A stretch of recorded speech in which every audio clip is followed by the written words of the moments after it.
Good morning. This is the New York City Board of Standards and Appeals Public Review Session for November 16, 2015. We'll begin with the special order calendar. Decision items, 18304BZ, 206 West 23rd Street, Manhattan. Okay, with this one, they provided a letter requesting extension of hours from Monday to Friday, 10 to 10, Monday to Sunday, 10 to 10. I don't have a problem with that. Anybody else? No. Okay. Item number 2, 26604BZ, 96 Borum Place, Brooklyn. Okay. With this one, what we were concerned about was was that the adjoining the facility to which they're attached. I mean, it's not even a shared facility. That the egress is on that side. This is conditioned on that facility also coming back to amend its hours. And I do believe they were supposed to send a letter to our council clearing up the ownership situation. I think all they did was they changed the structure of the organization. So they just need to send a letter, and I believe they did that, but we need to clarify. Okay. That is not a change in ownership, technically. Right. Okay. Item number 3, 34005BZ, 270 West 17th Street, Manhattan. Okay, they corrected the plan to eliminate the massage room, and that was what we asked them, and so that's it. Okay. Continued hearings, item number 4, 18608BZ, 3065 Atlantic Avenue. Okay. They provided the Department of Buildings plans that were dated October 2014. The cellar plans changed and have since changed, and now they don't show a boiler room, an oil tank room, no provision at all for an HVAC system. I don't understand that. The drawings also make no reference to the 35 dBA window wall attenuation and alternate means of ventilation that was required by the prior approval. A note on the Department of Buildings set indicates that the windows are to be blocked per BSA requirements, which was not a requirement. And in fact, I think it makes the building look unsightly to block the windows up. It sort of looks like an abandoned building then. And they only needed to provide the attenuation. I think that was their way of dealing with the attenuation, but that's not a way to deal with that. The fire alarm drawings provided also don't match the Department of Buildings plans. They sort of almost bear no resemblance. And they provided photos of the sprinkler system, but no sprinkler drawings. I would like the fire department to inspect the building and review the plans to determine whether the existing system is adequate for the use and occupancy. And then, as pointed out last time, I think by Commissioner Otley Brown, the sprinkler test log system shows failure in October and November of 2015. Maybe it was somebody, anyway. Yeah. So yeah, that's not a good sign for a sprinkler. Oh, you pointed it out, I'm sorry. I don't know why I had noticed that it was, okay. To you. Yeah, okay. Okay, so, yeah. Okay, so anybody else comments on this? I still had a question about they want to have a kitchen and want us to approve or be able to say that they can have a kitchen, yet they don't show us exactly what that kitchen would be in the new plans that they submitted to us. They took it off and then are asking us to kind of approve something. I'm not sure what they're proposing, and so if they can be clear as to exactly what it is and what its function is, and so that we can make a determination. I sort of get now, having looked at the question, why DOB would have objected to that. They're showing it as a non-commercial kitchen, it's called a residential kitchen.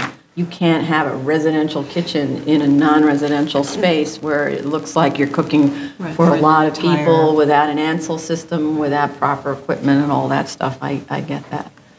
Anybody else? I still thought that the note, the way they described the cellar space is still confusing, and I don't know if it would really help them out at DOB. I think, if they called it a multi-purpose room and then sort of defined the uses a little more specifically, it would help them, because I think that's where they ran into trouble in the first place. Right, I think the kitchen is supposed to be for a domestic arts program, kind of like a Right. cooking class in a high school, so maybe Home it ec. would, it would be helpful if they enclosed it in a classroom Yeah. even, so that it's separate and apart. That might actually help. I think at the last hearing, we recommended that they hire a code consultant because it seems very clear that they don't, their consultants don't have the skills to work through these code issues. So with respect to a kitchen like that, they really need a code consultant. And it's right, those home economic cooking rooms, you have to have a kitchen isolated for fire. You can't just have it sitting out there in the open. And then they were supposed to give us a schedule to install the fire alarm system, which they did not. Right.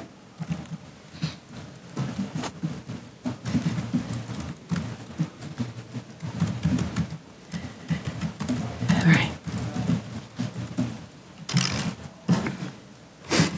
Okay. Next case? New cases, item number 5, 47237BZ, 2765 Cropsey Avenue, Brooklyn. Okay, I didn't see a community board recommendation in the folder. I don't know if anyone else did. But more importantly, as I read this, the gas station use was abandoned in 2007. Hence, the variance lapsed by operation of law. So this would be a new variance application. I'm not sure it would make any of the findings given these days. But the statement of, especially since the site was cleaned up, so the remediation is no longer an issue, right? So the statement of fact seems to be implying somehow, without explanation, that the lawsuit initiated in 2009 by the owner against its tenant, ExxonMobil, tolls the statutory lapse period. This argument needs to be brief, citing to case law and BSA cases in support of it. This is a threshold question, and without resolving it, there isn't any point in going into the substance of the request. Right. Everybody else? Absolutely. Agreed. That was my sole comment. It's kind of a confusing submission, I have to say, because of that. Okay. Next. Item number 6, 24147BZ, 16-2325 Hancock Street, Queens. Okay. This one's quite simple, and it's almost too bad that this wasn't an existing non-conforming condition that was just sort of natural to the site as opposed to a BSA action. Zoning Resolution Section 53332 allows an as-of-right change of use from a non-conforming use listed in Use Group 16 to a non-conforming use listed in Use Group 9 and 16. So had this not been the subject of a variance, it would have been as-of-right. And with respect to our authority, Section 11413 allows, in the case of a pre-61 use variance, the board to permit a use change pursuant to that earlier quoted section, provided the use will not impair the essential character of the surrounding area. I note that this is an owner-occupied building, so it's not as if neighbors upstairs will be disturbed. It makes sense. It's kind of like a workshop for the artist, so it's kind of a classic use here. Anybody else? I know that they said that they didn't have flammable materials and all that, but if they could just tell us what fire safety measures are in place. Yeah, because it is woodworking. I have the same question. And also if they have some sort of exhaust system, because if they're creating dust or something like that, they're going to have something to mitigate that. Okay. Okay. Item number 7, 52676BZ, 1492 Victory Boulevard, Staten Island. Okay, this application was a little, it seemed incomplete to me. There wasn't a copy of the previously approved variance and supporting drawings, so we couldn't compare what's being proposed to what was approved. I'd like to know why the 1988 application to renew was withdrawn, and why there's never been a subsequent filing, and what the plan is to clear up open violations that are unrelated to the C of O, and also whether there are leases or Con Edison or reverse telephone directories to establish the extent of the use since the grant. There was information in the statement of facts about proof, basically stating that the unified court system lists the address, but they didn't provide us a copy of even one. But we're supposed to go look for it, I think. Yeah, we A, can't, B, won't, C, shouldn't. So, and really, you're supposed to be making the case. I don't really understand this kind of really lazy submission. Anybody else? No, just, he seems to think that the violation history will speak to the use of the building, and it doesn't. It's just, they have violations on the building, has nothing to do with the use. I had a question regarding the height of the signage. I'm not sure if it complies. They don't really give you an elevation of the maximum height, and they're asking for a removal of term, but considering their history, Yeah, no I don't way. think that's a question. Right. It's, Right, well, they ignored the term the last time. They said, oh, and they great, have we all got a these year. violations, yeah. Right. And they never got to see a vote. It's pretty crazy. Right. And of course, it's a legal firm. Yeah, exactly. Makes But sense. I think we've Actually, seen this before, actually, in another law firm. In the that Bronx? was years in violation. well, that's the other thing.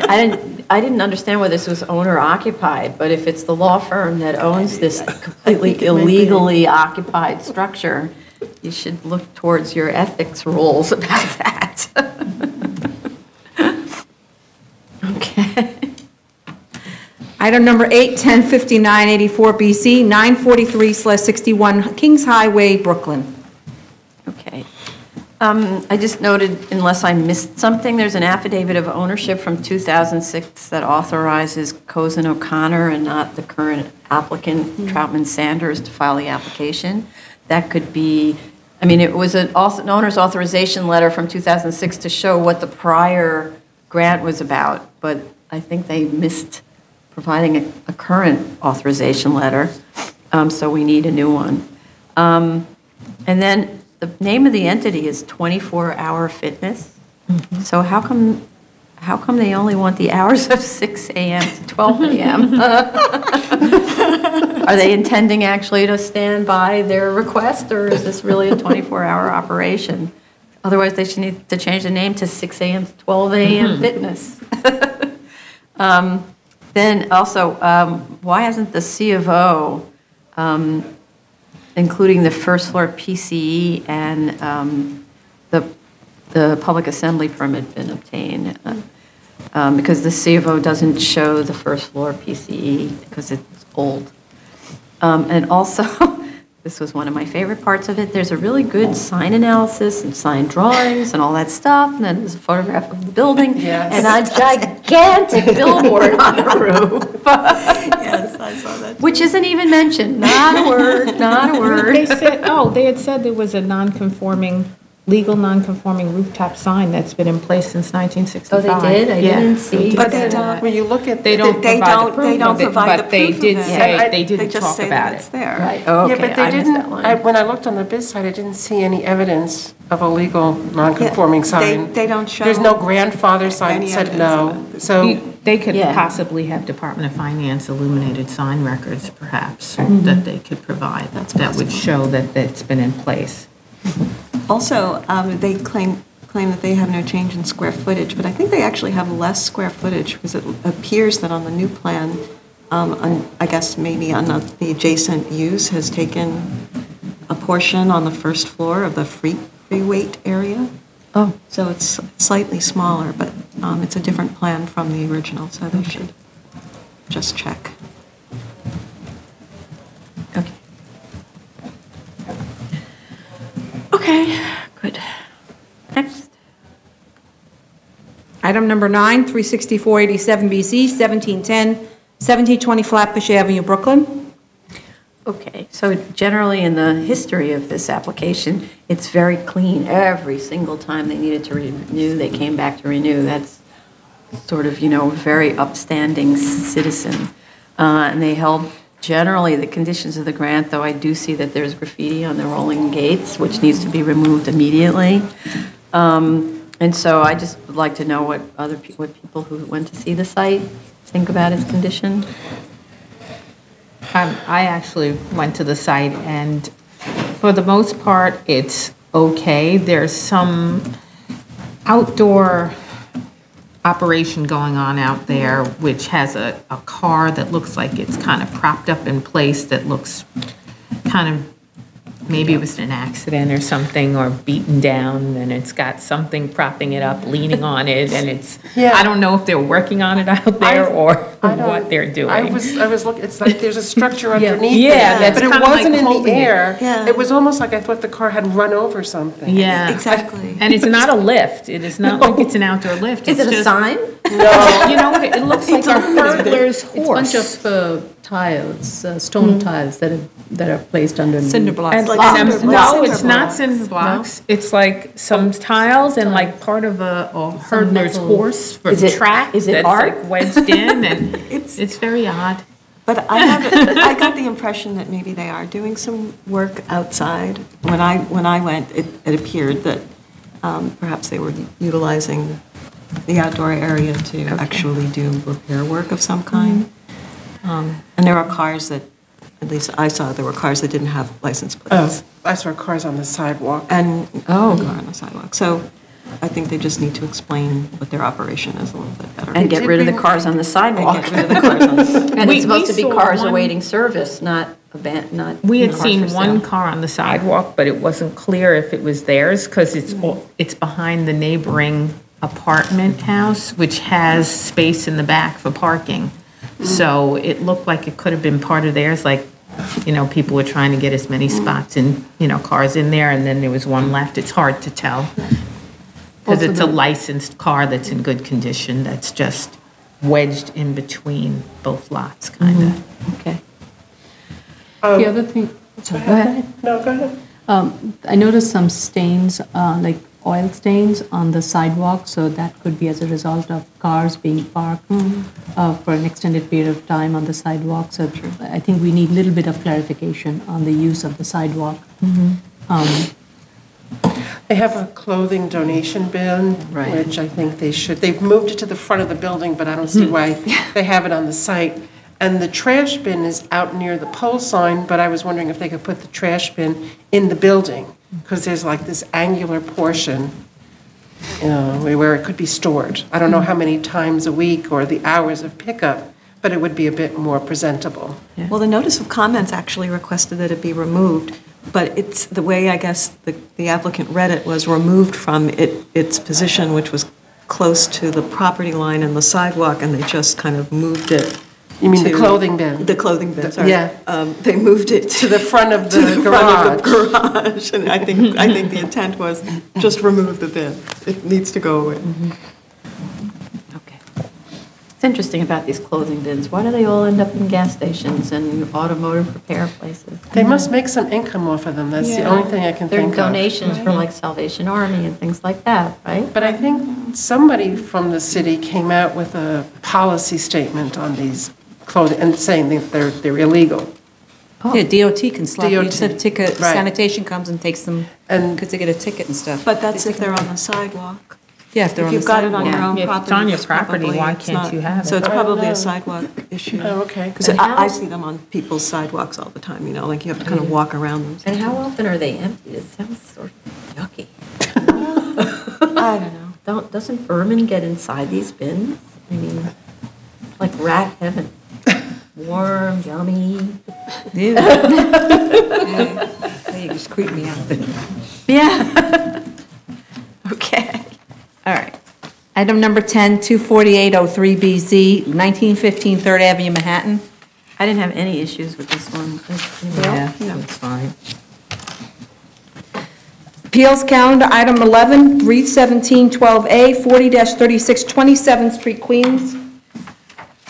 Okay, they revised the statement of facts, and I just wanted to check to whether this was responsive to the questions that we posed earlier about whether the piles could be reused and whether it handled the expenditures. I believe it was. Yeah. Yeah, I think it was. I mean, basically, the piles could be reused, but it would be overkill. They would Yeah. never have used them to begin with. So in that case, you could say it was a waste of money, you know. Okay. And they did correct the mathematical error. So we're okay with this one now, okay? Okay, good. Continued hearing items, item number 12, 19914A, 10211 Roosevelt Avenue, Queens. Okay. We good?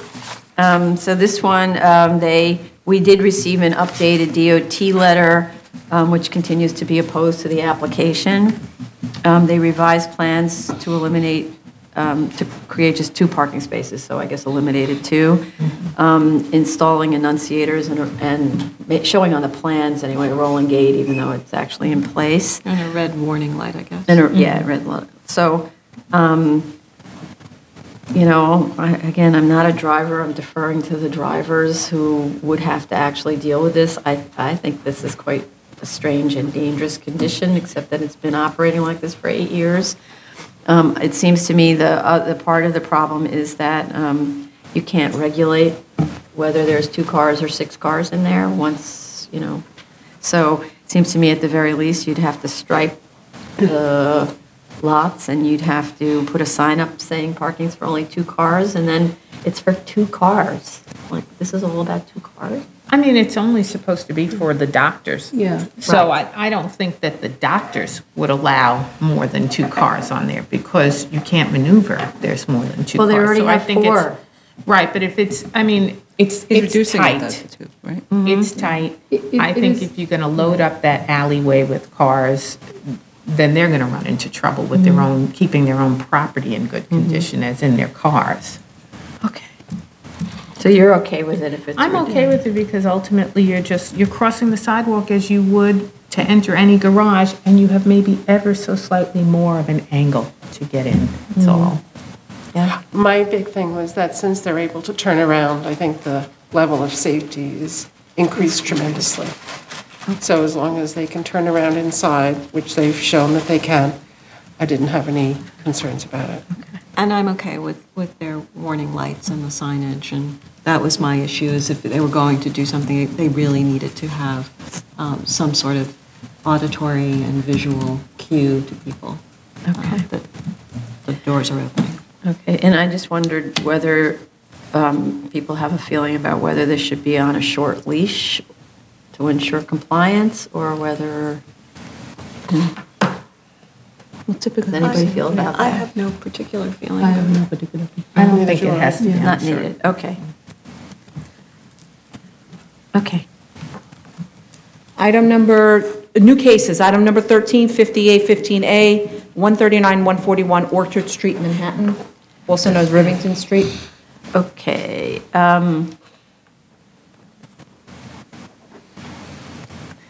I'm just kind of noting on the statement of facts that should have clarified that the amount of permitted floor area under the prior zoning of 39,000 and change square feet for the building is based on a full 6 FAR build-out of the entire zoning lot, on which 58,971 square feet is permitted, but which is also occupied by existing buildings to remain. The reason for that is I saw all these different numbers all over the place in the application. I couldn't figure out what was going on. And then finally, it just occurred to me, oh, it's a bigger zoning lot and there are other buildings on it. But it's not like I read that anywhere. It just finally, oh. So, yeah. Then they should explain the list of, with respect to the list of substantial losses, why the first 5 floors would have to be built full to the lot line for a complying building. I didn't understand that at all. And also, there's a letter from an architect stating the building is structurally secure, sound, but no offense, but most architects don't have engineering training, unless you're like Santiago Calatrava or something like that. So I'm curious whether a structural engineer would sign and seal the same kind of a letter, and whether they inspected the superstructure to determine its safety. It looks good from the outside, but who knows, right? Any other comments on that? Could they clarify the timeline for financing and then construction completion? It's a little open-ended. And I guess the auction was to be held Or did they hold the auction already? I don't I think thought they did, and I It thought was there was not only clear. one interested There was party. only one interested But they party. haven't Yeah. completed the purchase because pending our approval. I think, yeah, it would, no, it's been ordered. No, I believe Orchard Hotel LLC is what is it? It's the steward, I forget what they're called, the steward for the bankruptcy, and Right. they are in charge of ensuring the BSA approval, and then it'll be ready for auction because it'll be auctioned with the approval. That's what I thought, that they Yeah. needed the approval to move forward with the auction. Okay. Can they just quantify in dollars and cents the cost to demolish and then reconstruct for their serious loss? And then the community board says that they're not really properly maintaining the site, so I'd like them to comment on that and what they will do to keep the site, at least, it's going to be on a long timeline, but what can they do to keep it in proper condition? Okay. Okay, that's it. Zoning calendar, item number 14, 5914BZ, 114, 122 Jackson Street, Brooklyn. Okay, this one, we had closed it, and we had them submit some materials just to respond to some kind of, not really open issues, they were issues that were discussed in hearing, and they were just supposed to submit things to tie it up.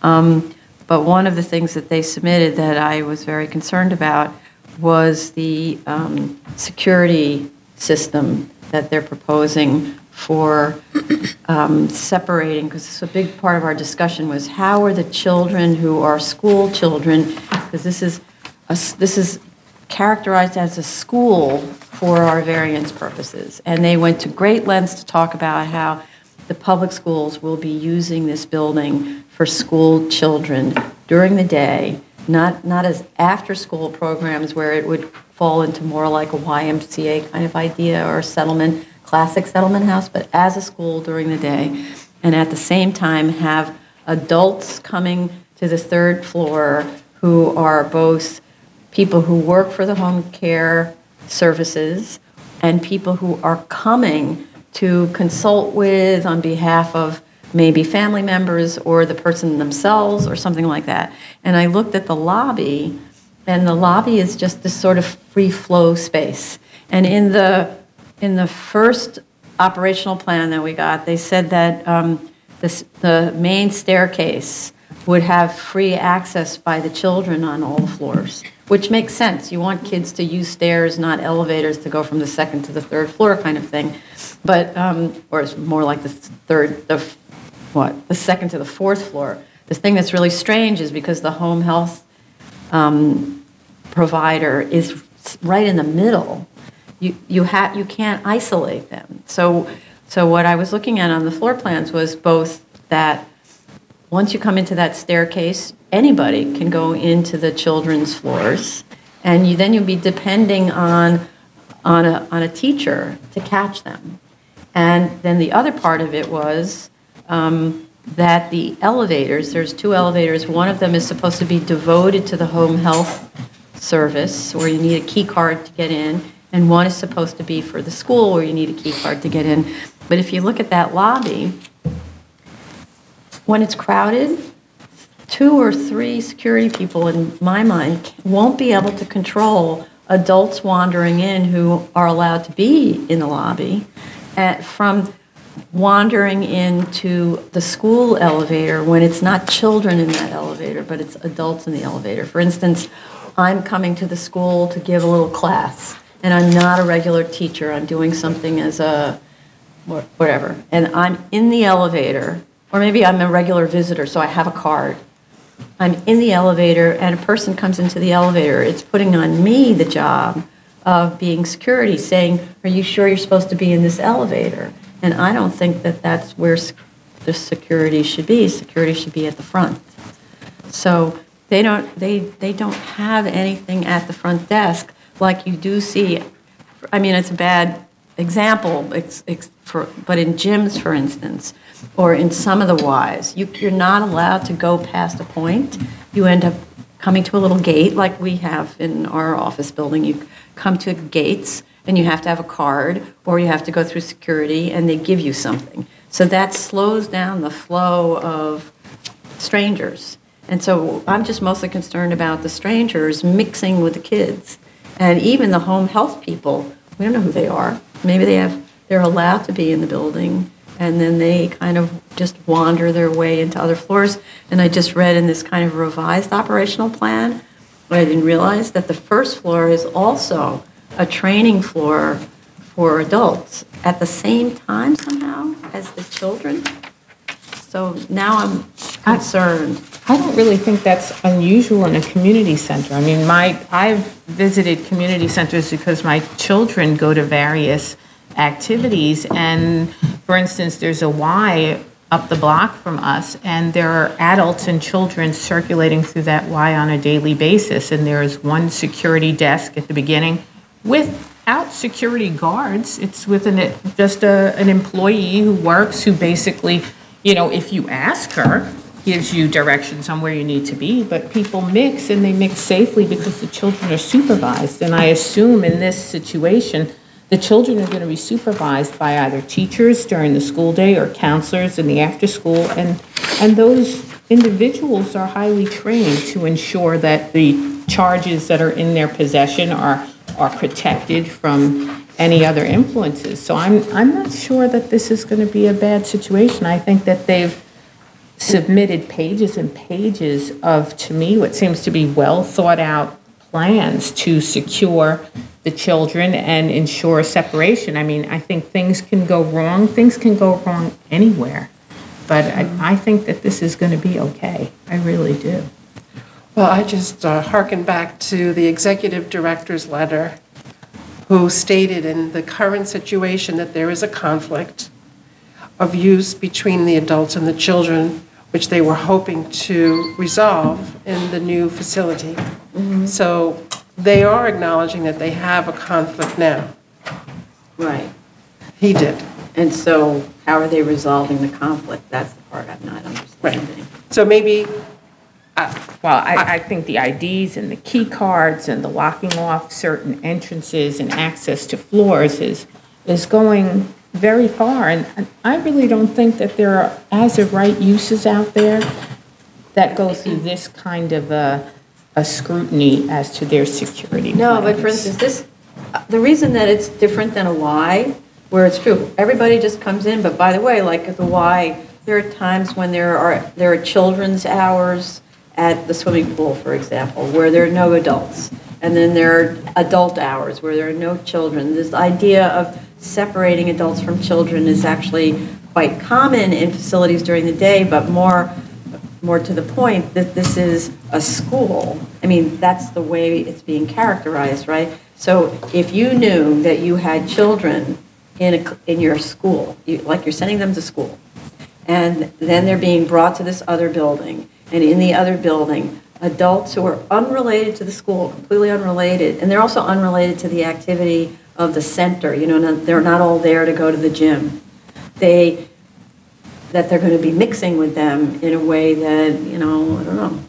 Well, this Y that I'm talking about has several functions in it. It's got a preschool, it's got adult classes, it's got adult phys ed, it's got swimming, and it's got an after-school program. So it's got a lot of simultaneous activities that mix children and adults in the same building throughout the day. And that's like not the only situation. There are community centers throughout the city that they have programs for senior citizens, for adults. They have nursery schools for children during the day. And it's in their own best interest to ensure the safety of the school. So, sure. and safety of the students. So I'm not necessarily sure that the BSA really has to be on top of them to ensure that safety, separation, and security. I think it's in their own best interests. Nobody wants anything horrible to happen to a child, and I don't think that they need us over their shoulders ensuring that. I think they're the professionals, and they know how best to separate the uses and ensure. In our defense on this, we often see school-related uses that don't seem to have their own best interest in mind, so that's where the BSA comes in and says, you need fire stairs, you need fire alarms. We Right, have but- ones that don't do that. Right, but this applicant submitted about 8 pages Yeah, of that's- security plans, so I wouldn't call them, No. put them in that group of schools that aren't interested. They submitted 8 pages of various different different plans and procedures and backups, like what if your card is deactivated, and then where do you go, and how do you have it reactivated, and who's the reactivator? I mean, they were very detailed. So it seems like they really do want to make sure that this works, and they do want to correct the previous issues that had the conflict between adults and children. That, to me, is what this whole plan is about. Any other comments on this? Anybody else feel? Well, they came in late, so I haven't had a really good chance to take a look at it. I suppose that my concern would be that up front, physically, that there is more scrutiny of the person coming through the front door in the very beginning. I tend to agree with Commissioner Otley Brown that in a lot of community centers, I know the Y really well because actually I sit on the board of that Y, that you kind of want to foster an atmosphere of sort of congenial use by all sorts of constituents. So too much security can look like you're kind of an armed camp. But what the Y does do, and it sort of may seem like that person sitting there is not necessarily challenging you, they have cameras everywhere. Well, this place is And- going to have cameras And everywhere. so, when you walk through the door, you're, I hate to say this, but you are really ID'd. So they know who's coming in and who may not really belong.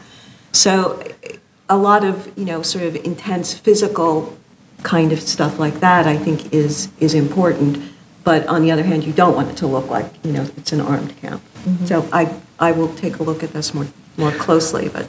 Well, I would just compare it more to, I would say, what would the Department of Education require? And would they permit this, simultaneous use between, what kind of security measures would they require? Because this is really functioning as an annex to a public school. Right?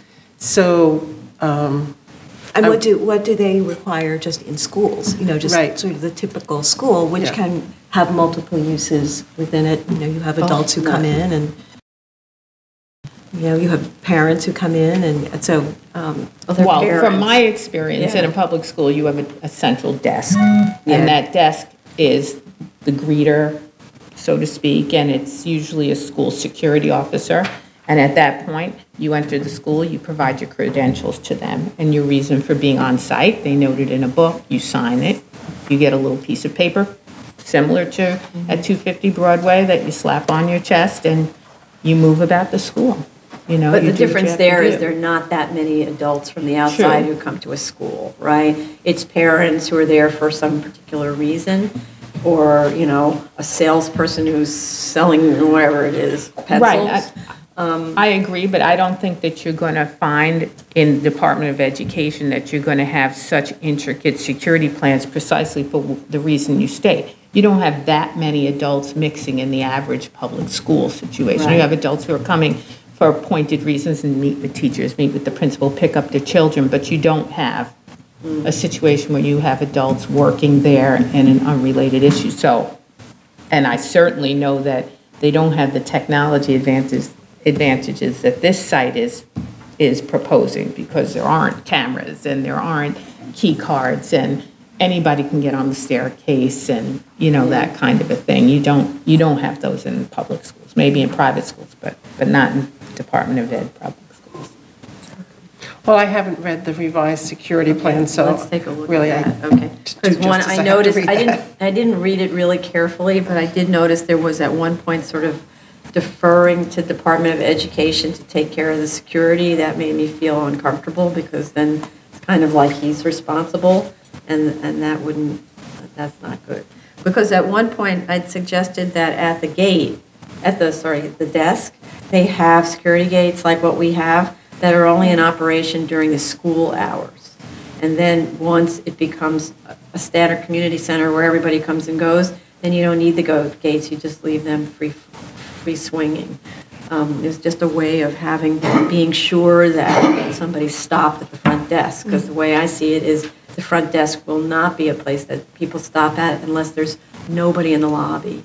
They'll just have people just walk in, because why shouldn't they if it's so open? But anyway, so all right, so let's look at this. We may need to reopen this to have a discussion. And just a further note, they did, on the other hand, submit a very good response to the board's questions about lowering the height of the building. That was in furtherance of what the architect had presented. And also about the noise issues for the gym, and the fire department signed off. And there's going to be a whole bunch of conditions to grant, which I can read tomorrow in case we do that. Okay? Sounds good. Continued hearing items, item number 15, 30313BZ, 506-510 Brook Avenue, the Bronx. They wanted to adjourn this. Item number 16, 2914BZ, 255 East 27th Street, Brooklyn. Okay, this one, I still found the plans really confusing. So, so what I thought was, it's quite a modest application.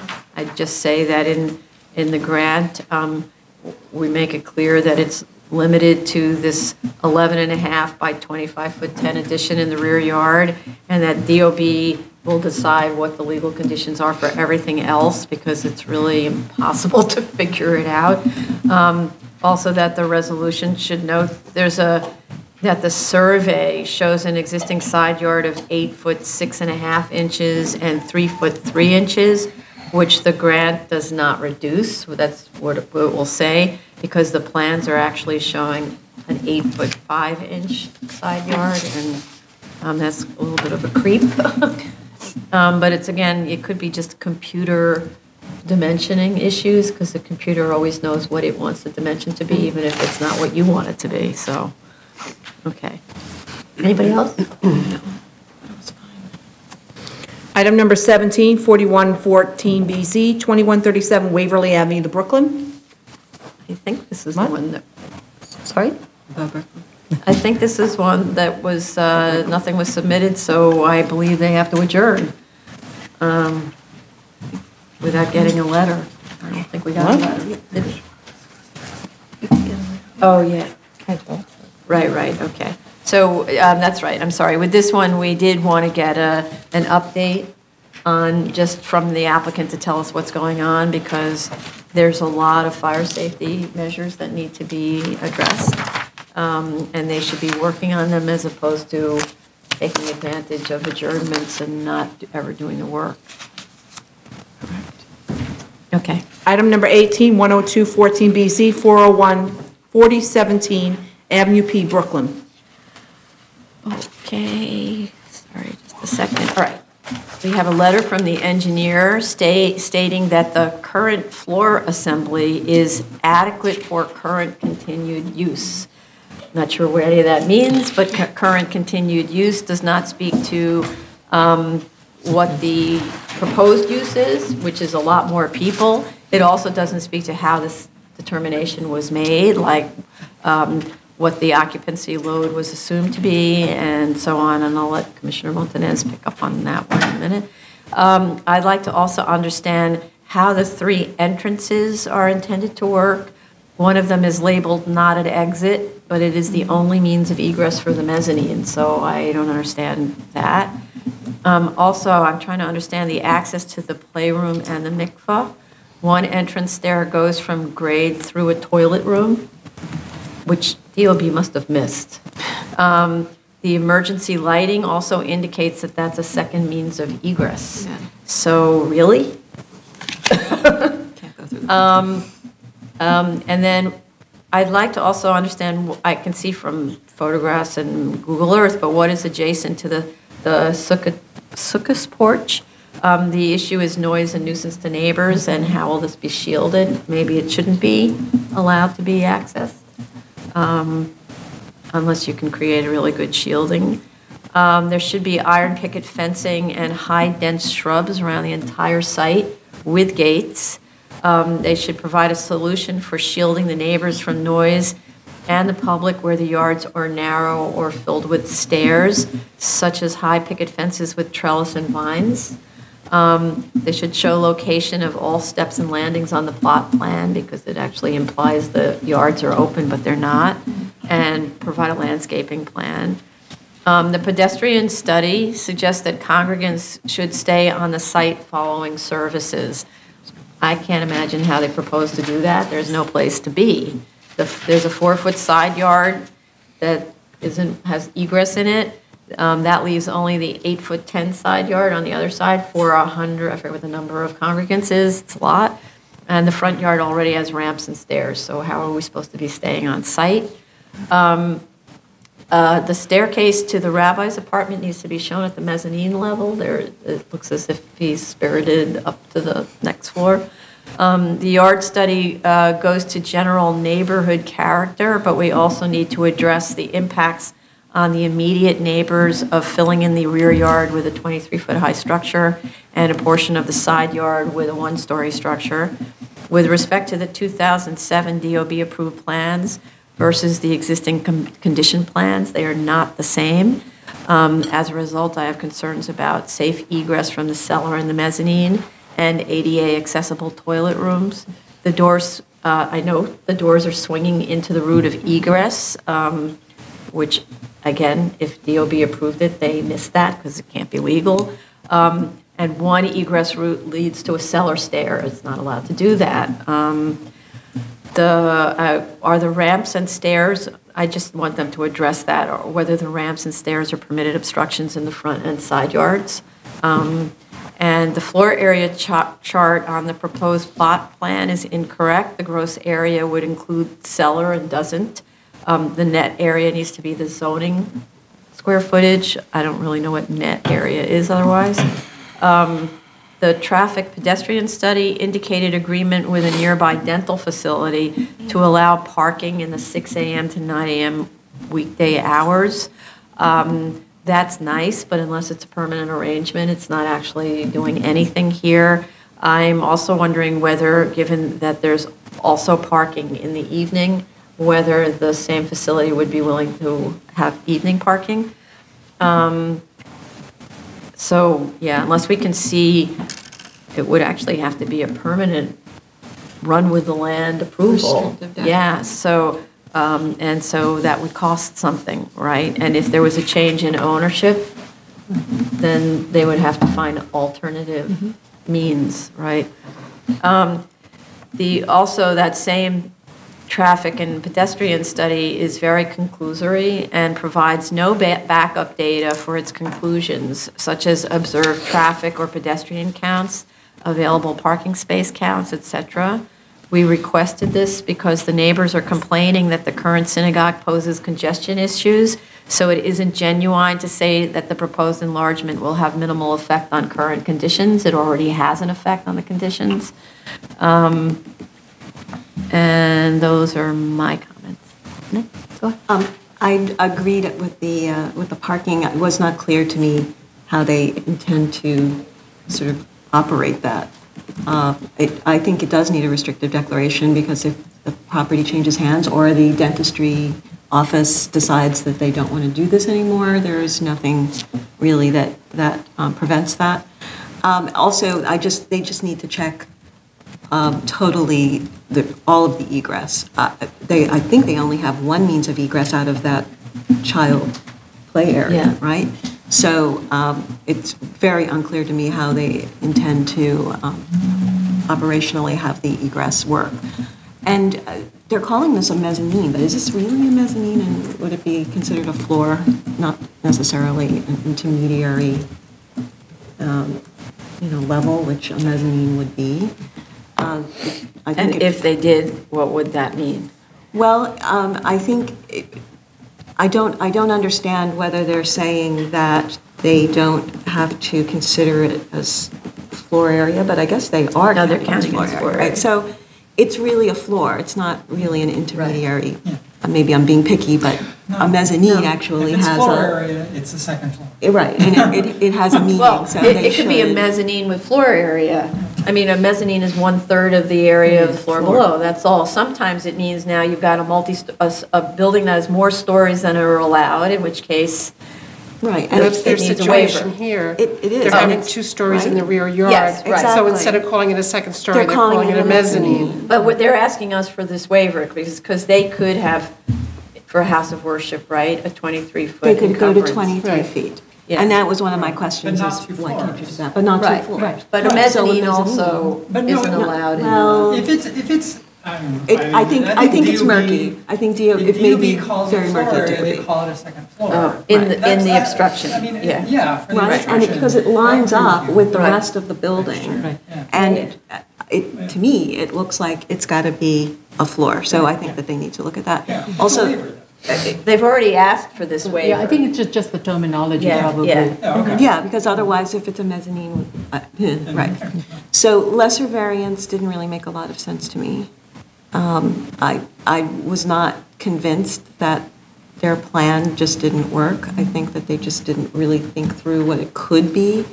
And I'd like to see a better solution for their lesser variance, maybe give a little space in the back. They are pulling fully back from the rear yard, Right. but they don't give you sort of an idea of what it might be if it's intermediary, right? They pulled back 20 feet. I wasn't here for the last hearing, but I'm presuming that that was sort of a request of some kind. But they don't, then they say it doesn't really work. Well, show me 10 feet. Show me where you could give a little bit of room back there. And then they talked, there was a next door neighbor who was talking about the shared driveway and that it's, they encroach on his driveway. So could they speak to that? Do we need some sort of physical barrier? But I don't know how that would work because I guess the driveway, you need the width for the car to get back. It's not really a shared driveway if you look at there's the little 4-foot side yard that has the egress. Right. And then there's a separate piece of property on which that's the driveway, right? Because you can see Right. the photograph. Right. And then the other side, the entirety, or almost all of the other side belongs to this property. And it's the driveway that goes to the To the other existing, side. to the existing garage on this property. So it's not, there So isn't is it any the access to neighbor? the garage for the neighbor. So it's a neighbor on the other side that was complaining that But they were on his maybe they call it a property? shared driveway because they got used to it, but you kind of can't have it all ways. It's like, if you don't want people walking on your property, you have to have a fence. If you don't mind, then share the driveway. But it sounds like they minded much more about all the congregants coming and hanging out on their property, so. So they should at least answer some of those questions. Yeah. I think that was it for me. So, Yeah. John? I think both of you have iterated a lot of my concerns. I was as I was going through the documents, I would like some consistency in the information that has been provided, especially with regards to membership. In some places, the projected attendance is identified as 150, 200, whereas the equity environmental engineering refers to it as 250. And then it also refers to the fact that it currently services membership of 150, whereas the capacity of the building is 74. So there's a whole issue of the FDNY, what is the capacity limit of the current building and what is it being used at? And that leads to also the question of the parking analysis. And before I get to that, I think the hours of operation, it states that in the document, the hours of operation is stated from 6:30 to 11 p.m. However, the mikvah opens at 5 a.m., so the hours of operation needs to reflect that. And then I had, with regards to the lesser variance, the question, as of right, one is allowed to extend up to the property line to a height of 23 feet. In the lesser variance, it didn't consider that option of a one-story extension, which would allow 150 congregants on the ground floor and a slightly modified one on the second floor, so that, and I think that is a lesser variance that ought to be looked at, that not what has been shared with us. What do you mean by slightly modified? Like that So the the current- mezzanine level is not as deep? Yeah, The mezzanine level is not as deep. So shifted over the hall instead, because there's a two-story space in the Yeah. synagogue. So instead of having a two-story 23-foot extension, the ground floor is permitted to extend all the way to the rear. One-story extension is permitted as of right. It's only the second floor that they would be seeking a variance on if it extends a little bit into the rear. And the question is, what is that optimal amount that would make I think that is a lesser variance that we should be looking at as a comparison. The other one question I had, and this goes to the parking analysis that was done. So the parking analysis, it says that required parking per zoning resolution 25-35 is 7 less than listed in section 2533. Now, as per zoning resolution section 25-31, 10 spaces per person is required. Now, if I go by the capacity amount that is being listed, either this facility would have 150 or 200. Either way, if you divide it, the number is 10 or 15, which is more than the 7. So I'm not sure how the zoning allows for that to be exempt. Now, there's also another section that has been listed here that says a section zoning resolution 2535, which is a waiver for locally oriented houses of worship. And that is a City Planning Commission chair certification. I don't think that has been requested for or has been granted. And if it has, we need to know that. And I do have a concern about how it would meet finding B of that section. So I think the parking analysis needs to be very clearly presented because the zoning resolution sections that have been listed are not quite properly utilized in terms of the analysis and also the numbers that are being listed in terms of the congregations and all that. And that is has to be I think looked at. one of the things they're doing with the parking analysis is when there are, say, 200 congregants, it's on Saturday and on Friday night when no one drives. So the driving occurs on weekday mornings and in weekday evenings, not including Friday. That's another question I had because the analysis only did the traffic analysis for the morning when the document states that there are more visitors in the evening period, more congregants coming in the evening period, and that analysis has not been done, traffic analysis and the parking related analysis has not been done because that's when people are also coming back home, so they're also looking for parking. So there is a demand for parking on street. And so we need to get a better understanding of the evening period. And then the plan also shows a larger playroom and classroom in the basement than that currently is there. What I would like to know is what is the programmatic element of this classroom and playroom? When is this going to be utilized? Will there be special buses that will be coming to drop children? I don't know whether this is going to be used by children, whether there's a bus. So just a little bit of clarification on the mode of transportation for various programs that are being proposed in this facility. So just because you weren't here at the beginning, the whole original purpose of this doesn't mean that it hasn't morphed into another purpose. The original issue had to do with when the congregants come to the synagogue to pray, they come with their kids, and what's going on now is they literally just tell the kids, pretty literally, go out and play in traffic. And so the kids are outside running around all over the place, and the neighbors are really upset. So the synagogue represented that they would have a playroom inside. It doesn't mean that now that they have a playroom inside, they're not going to use it for other things, but this was a way to get the kids off the street and out of the neighbors' yards. Okay. Thanks for that. My questions all relate to how the ladies' mezzanine synagogue is going to function.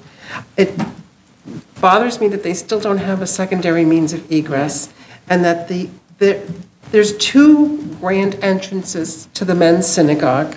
They have the front, which could be widened, and they have the whole, I don't know if it's north or south, the side yard, and the women are relegated to this 4-foot narrow entrance, which I'm not sure that's adequate.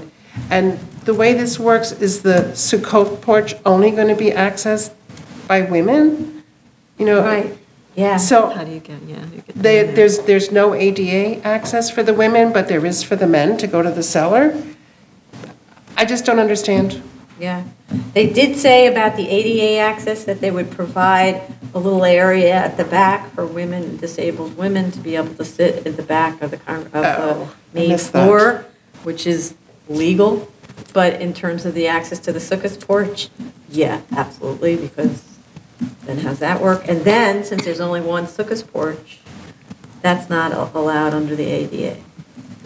Right, so, yeah. A lot of work. Oh, so, okay. Anything else? Item number 19. You all, that was good. 22914 BZ, 5505 Myrtle Avenue, Queens. Okay, they wanted to adjourn this. They were waiting for approvals for the sprinkler and fire alarm. Item number 23114 BZ, 124 West 23rd Street, Manhattan. Also wanted to adjourn. Wow. A lot of adjournment. Item number 21, 26914 BZ, 89-44 Metropolitan Avenue, Queens. Also adjourn. Oh, wow. 22, 31814 BZ, 1672, 1680, 86th Street, Brooklyn. Also adjourn. We won't need upstairs, I think. Actually, we will, sorry. New cases, item number 1, 3514 BZ, 40-06 Astoria Boulevard, Queens.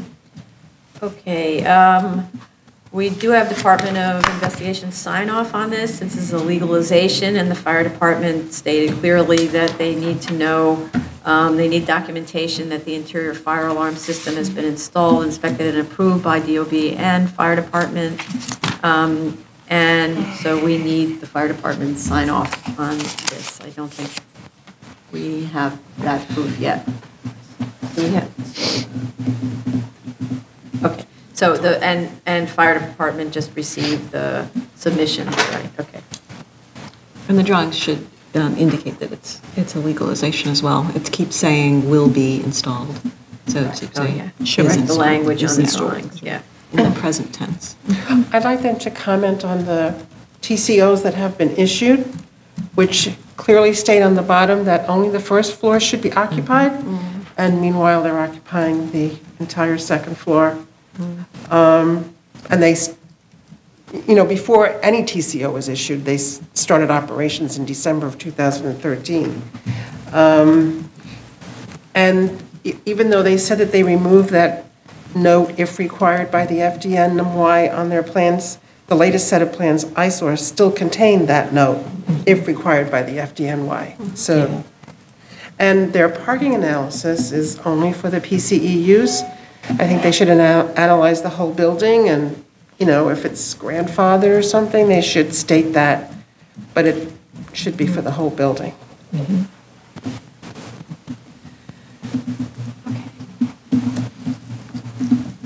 Okay. Next one. Item number 2, 24014 BZ, 1620 Shore Boulevard, Brooklyn. Okay. This is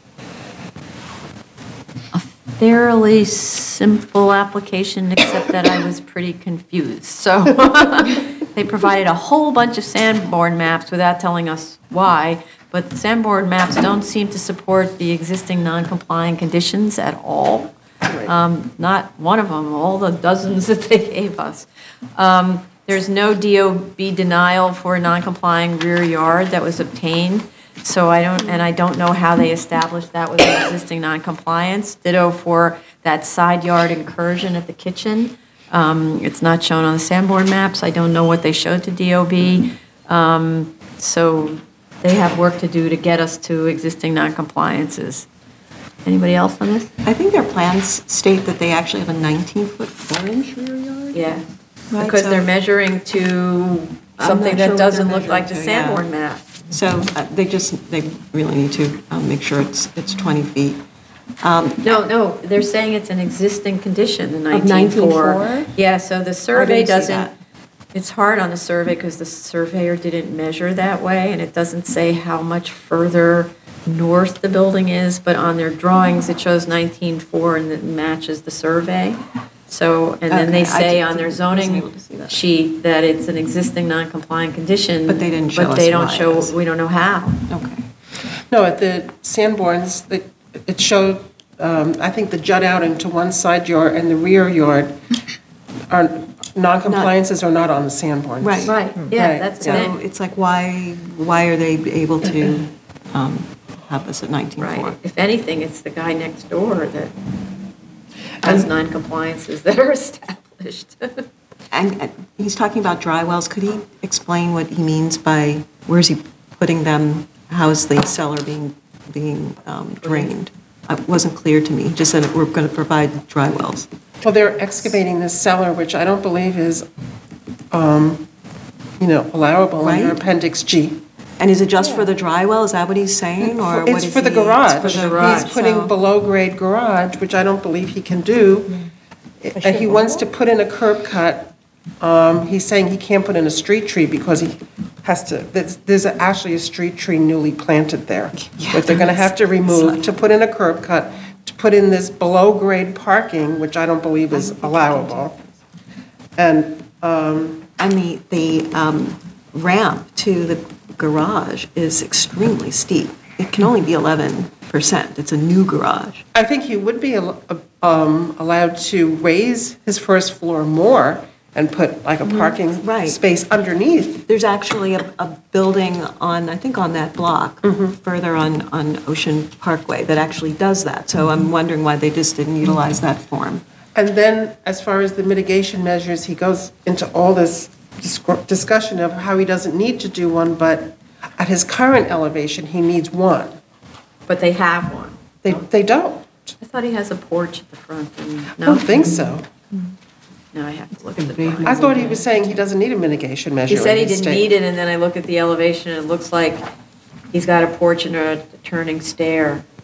So though he thinks he doesn't need it, he's providing it. Well, maybe clarify that, because I didn't really see that. I think I wasn't certain whether he had a porch or not. Okay.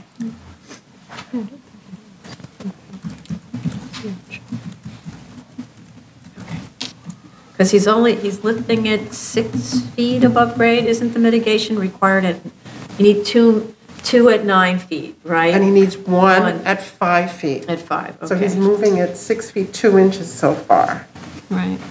But if he raises it Raises it more to more put for in the the parking, parking, then it'll be he may 2. need to. We'll see. Yeah.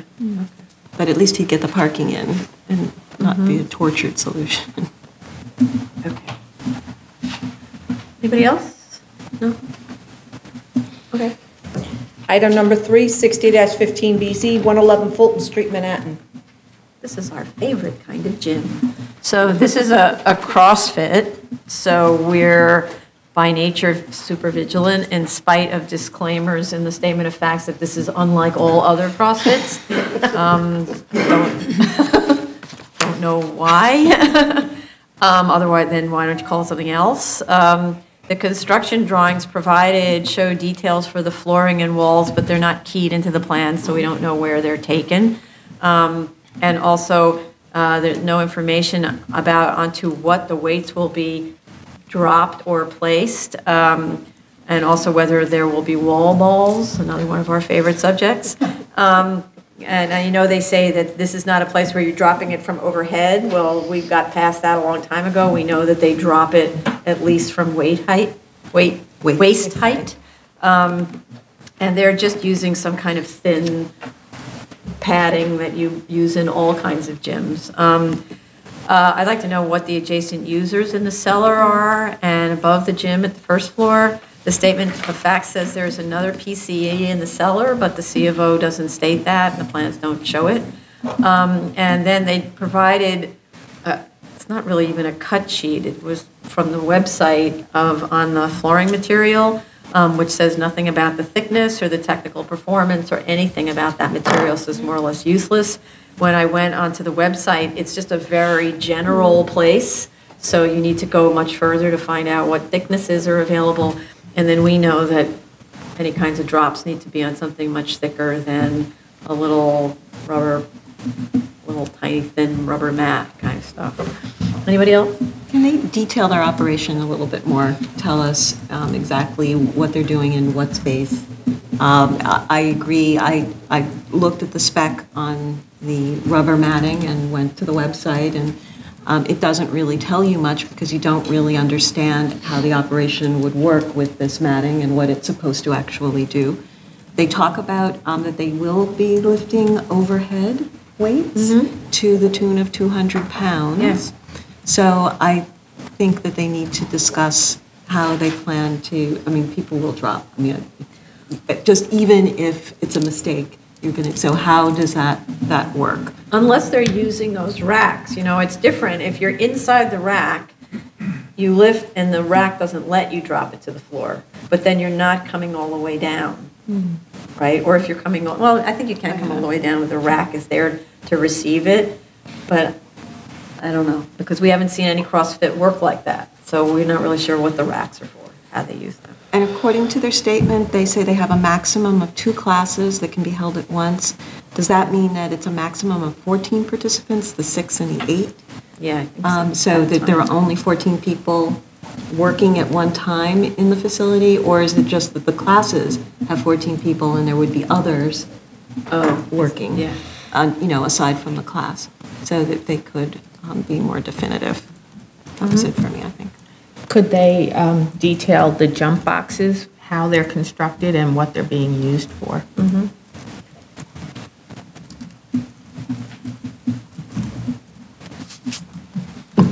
And I've actually heard that the jump boxes are also really noisy. That's what I figure. Yeah, and If it's plus they're- plywood. Yeah. Yeah. It's wood, they're really high, so there's a huge bang. Some guy who's 200 and something pounds lands on one of those things. Ouch. Yeah.